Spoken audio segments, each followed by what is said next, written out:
Water is a primary building block of life. Without water, there is no life, but water has the power to destroy as well as to create. Santa Cruz is on the edge of the greatest body of water in the world, the Pacific Ocean, yet we are experiencing a drought.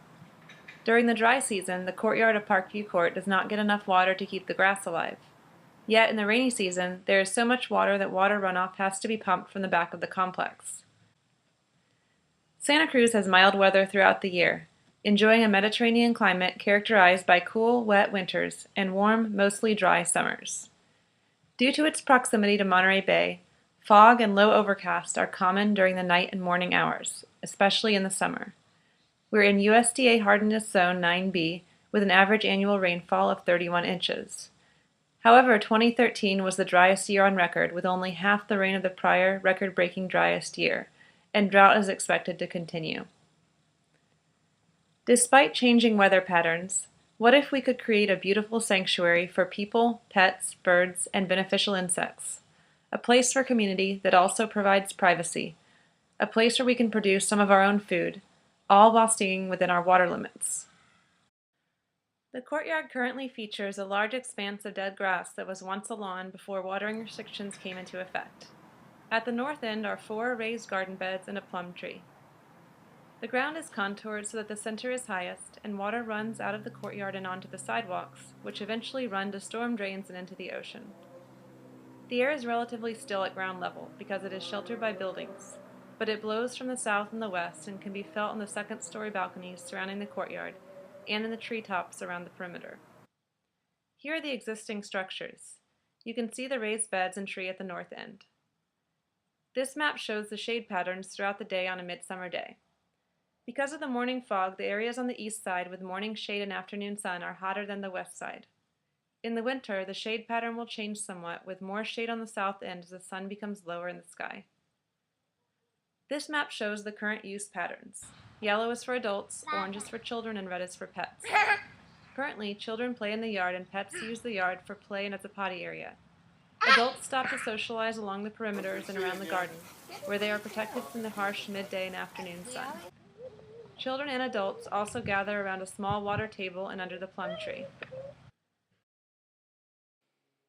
Finally, this is a sector analysis, which shows the forces influencing the courtyard from each side. From the south is the sun sector. To the east is a nice view sector of the redwoods above the 2-story units. On the west is the ugly view sector of the garages. To the southwest there is a desire for more privacy, and the pollution sector, both air and noise, from the west and north because of Grant Street, Ocean Street, and the highway. As part of this design, all residents were issued surveys. Surveys were returned from 5 of 11 units. One of these was verbal, not written. Most residents surveyed indicated a desire to continue using the courtyard for children's play, pets play, and growing food. There was also a shared concern among some about reducing the pet potty areas. There was a strong interest in having additional space or reasons for residents to socialize and build community, although this was not important to all residents. Keeping at least some lawn or open space was important to about half of respondents. Among and in order to support these other goals, this design aspires to bring water into greater balance to create a sanctuary that sustains life and livelihood throughout the year and reduces the reliance on mechanical means of removing excess water during the rainy season. You'll see the element of water, first of all, in the wave pattern which breaks up the blockiness of the courtyard with a river-like walkway. This walkway is lined with stones and also designed to carry water from the sidewalks into the ground, where it can water plants and contribute to groundwater stores. Because the soil is very sandy here, the water will seep quickly into the earth, and after a rain the path will likely be usable again by the time the picnic table is dry. To the south end of the courtyard is a drought-tolerant Mediterranean-style flower garden to attract birds, butterflies, and beneficial insects. Rocks and native grasses also offer shelter here for our small animal friends. A pergola built from reclaimed wood is a structure to grow vines like passion flower and kiwi while shading a picnic table. In addition to one day also giving shade, these trees offer bird habitat and may produce fruit or nuts. They, as well as all other trees in this design, are planted underneath with comfrey, artichoke, yarrow, fennel, and walking onion to provide mulch, attract insects, accumulate nutrients and humus in the soil, and suppress grass which might otherwise compete with the tree's root system. Next to the garages is an edible hedge of a lemon tree and various berries, planted underneath with a ground-covered tapestry of herbs like thyme and lavender. Vines are trained onto the side of the garages to shelter the garages from the heat, clean air pollution, and add beauty, bringing back that meandering water pattern that we saw in the walkway. In the northwest corner by the main entry gate is a short fence to deter dogs from peeing under the plum tree. And a children's play area comes to life in the springtime with a sunflower ring encircling a bean teepee. Between plants, this side of the walkway is mulched heavily with wood chips from neighborhood trees that were removed to help retain moisture in the soil. Water is carried here by a drip irrigation line. To the right of the path is a long wave-like garden bed created using a technique called hugelkultur. We use the old sod as well as sticks, soggy firewood, or wood chips to hold water in the bed.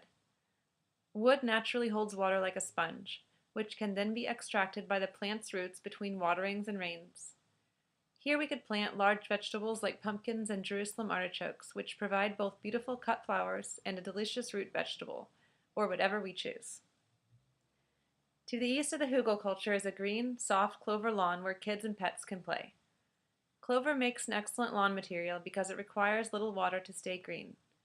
It also takes nitrogen from the air and adds it to the soil where other plants can benefit. A wave-shaped wood or metal bench accents the lawn and provides a place to sit and watch the hummingbirds and butterflies, the dogs and the kids. The courtyard soil is contoured, with the edges of the sidewalks all being a little lower than the sidewalks to help catch runoff water. It is even lower than that on the rock path, and higher on the hugelkultur bed. Very little, if any, soil will need to be removed from the area, just moved around.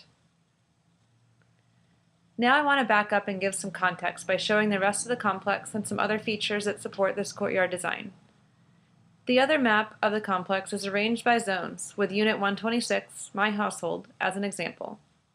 Zone 1 is the area where we live and are the most. Zone 5 is the area we visit least often. By planning according to zones, we can be more efficient in our uses of areas. For example, if you used fresh herbs for cooking every day, it would be best to put them in Zone 1 rather than Zone 3. For many of us, the garbage area is one we visit often, so I put it in Zone 2, orange. This design will rely on fresh compost generated from a compost bin added near the trash. This bin will be paid for by the city of Santa Cruz. Apple and pear trees are placed out by the road in the Zone 4, both to feed us and the hungry people who pass by. I mentioned before the drip irrigation system. The blue circles around the complex show water storage containers. The largest one is next to the compost and garbage. It collects rainwater from Unit 140 in the south end of the garages, where the water has tended to overflow and needed to be pumped out during heavy rains. This water can then be used to water the courtyard. It is hard, though, to store enough rainwater to get us through the long dry season, so the smaller barrels are for capturing and short-term storage of home gray water. The two-story units have showers next to an exterior wall, which would be a good place for gray water collection as long as biodegradable bath products are used. Gray water also could be collected from the laundry of the one-story units. One 10-minute shower produces about 25 gallons of water. This is enough to water 40 square feet of clover lawn with 1 inch of water.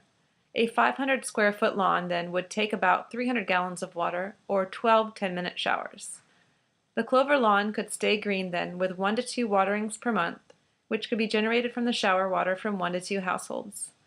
Installing gray water in all of the units could sustain a lush plant environment in the courtyard and the rest of the property at a low cost and with minimal storage of water needed. Although it's not the main element of this design, I also recommend solar panels for the rooftops. Bulk discounts are available for installing solar at multiple residences, and there is currently a tax credit given for solar installed by 2016. Many finances are available, including options to keep the cost of the monthly finance payment the same as electricity costs would be. Water is an element that invites change. Because of the drought, we have an opportunity to replace the lawn with something even better, to create a sanctuary for Parkview Court residents that takes into account our water resources.